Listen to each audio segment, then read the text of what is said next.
आइए जानते हैं आज के प्रमुख अंतर्राष्ट्रीय खबरों को। पहले एक नजर हेडलाइंस पर। बाबा रामदेव का प्रभाव बहुत है, लेकिन पतंजलि विज्ञापन मामले पर सुप्रीम कोर्ट ने क्या कहा। मनीष सिसोदिया के कविता और फिर केजरीवाल, ईडी अब किसे आरोपी बनाने जा रही। पीएम मोदी ने वाराणसी से किया नामांकन, ये 4 स्थानीय नागरिक बने प्रस्तावक। आपने कबूली स्वाति मालीवाल से बदसलूकी की बात, कहा विभव पर सख्त एक्शन लेंगे केजरीवाल। महंगाई और अत्याचार से पीओके में हाहाकार, फायरिंग में 3 की मौत। तिहाड़ को बम से उड़ाने की धमकी, जेल प्रशासन ने दिल्ली पुलिस को दी जानकारी। भारत का हुआ चाबहार तो क्यों बौखलाया अमेरिका। रूस यूक्रेन युद्ध में कुछ बहुत बड़ा होने वाला है। रणबीर कपूर की रामायण होगी सबसे महंगी इंडियन फिल्म। और बारिश की वजह से रद्द हुआ मैच, वापस होंगे पैसे। देश की सर्वोच्च अदालत यानी सुप्रीम कोर्ट में आज पतंजलि भ्रामक विज्ञापन मामले पर फिर सुनवाई हुई। कोर्ट ने सुनवाई के दौरान कहा कि योग गुरु रामदेव का बहुत प्रभाव है और उन्हें इसका इस्तेमाल सही तरीके से करना चाहिए। आज की सुनवाई की शुरुआत में वरिष्ठ अधिवक्ता बलवीर सिंह ने जस्टिस हिमा कोहली और जस्टिस ए अमानुल्लाह की पीठ को बताया कि पतंजलि ने उन टीवी चैनलों को लिखा है जहां उनके विज्ञापन अभी भी चल रहे हैं। यही नहीं, उन्होंने विवादित उत्पादों की बिक्री भी बंद कर दी है। इसके बाद अदालत ने पतंजलि को इन उत्पादों के स्टॉक के बारे में एक हलफनामा दाखिल करने के लिए कहा। अदालत ने फिलहाल के लिए रामदेव और बालकृष्ण की अदालत में उपस्थिति से छूट देने के उनके अनुरोध को भी स्वीकार कर लिया है।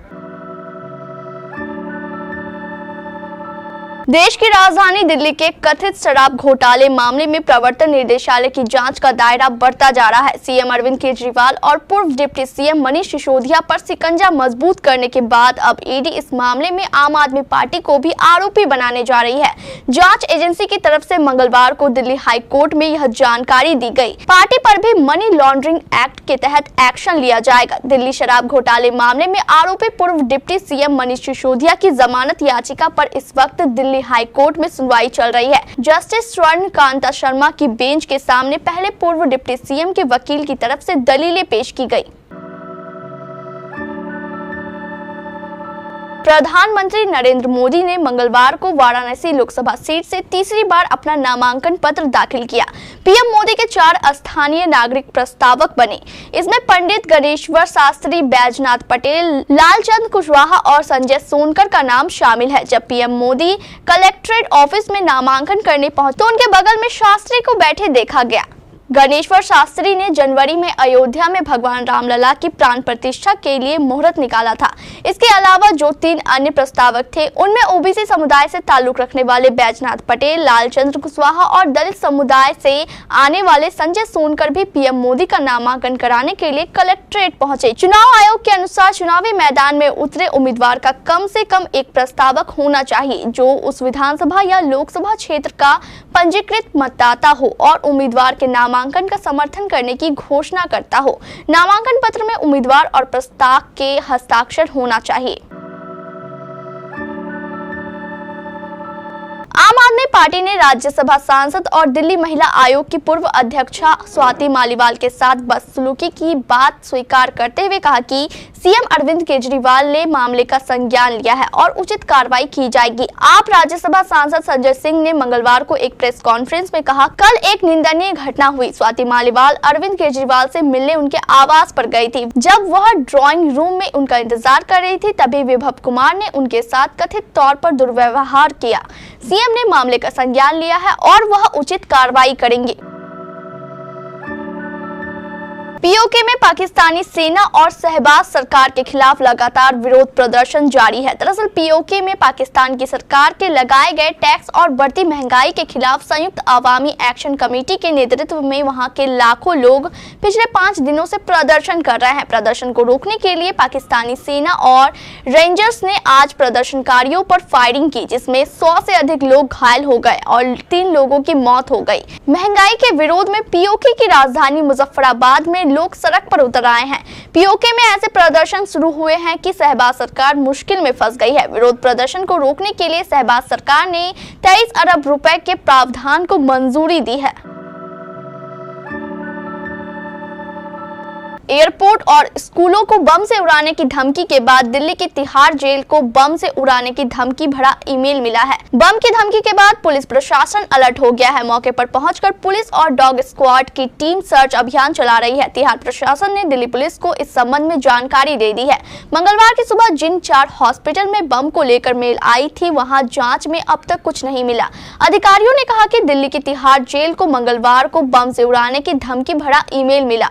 ऐसी ही धमकी शहर के स्कूलों, अस्पतालों और इंदिरा गांधी अंतर्राष्ट्रीय हवाई अड्डे को भी भेजी गई थी। जेल प्रशासन ने दिल्ली पुलिस को खतरे के बारे में सतर्क कर दिया है और जेल के अंदर तलाशी ली जा रही है, जिसमें प्रमुख राजनेताओं सहित कुछ हाई प्रोफाइल कैदी है।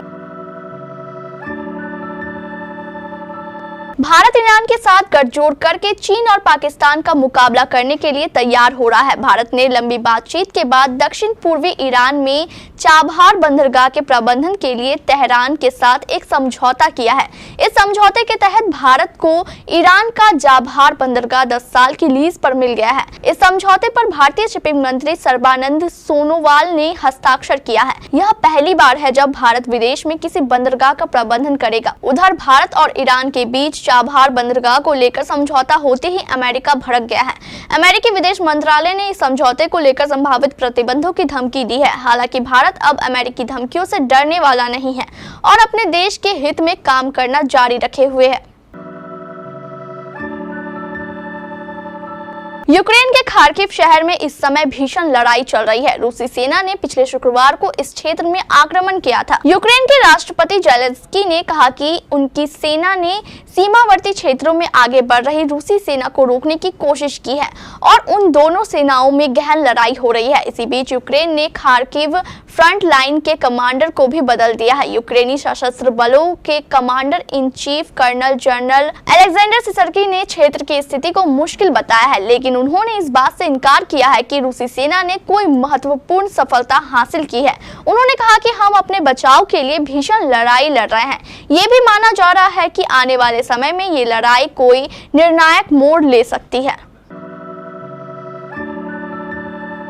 डायरेक्टर नितेश तिवारी की रामायण इस समय इंडियन सिनेमा की सबसे चर्चित फिल्म है। कई साल के इंतजार के बाद आखिरकार इस साल इसका शूट शुरू हो चुका है। अभी तक मेकर्स ने इस रामायण की ऑफिशियल अनाउंसमेंट नहीं शेयर की है, मगर फिल्म में रणबीर कपूर और साई पल्लवी का लीड रोल है। ये कई बार रिपोर्ट्स में आ चुका है। हाल ही में सोशल मीडिया पर एक फोटो भी वायरल हुआ था, जिसमें ये दोनों फिल्म के लिए शूट करते हुए नजर आए। पिछले साल रामायण पर बेस्ड आदि पुरुष के डिजास्टर होने के बाद से जनता रणबीर कपूर के लीड वाले इस रामायण पर नजर टिकाए हुए है। अभी तक फिल्म से जुड़ी जो भी रिपोर्ट्स आई है, उनसे ये साफ है कि मेकर्स रामायण की कथा को फिल्म में एडॉप्ट करने के लिए कोई कसर नहीं छोड़ रही है। और अब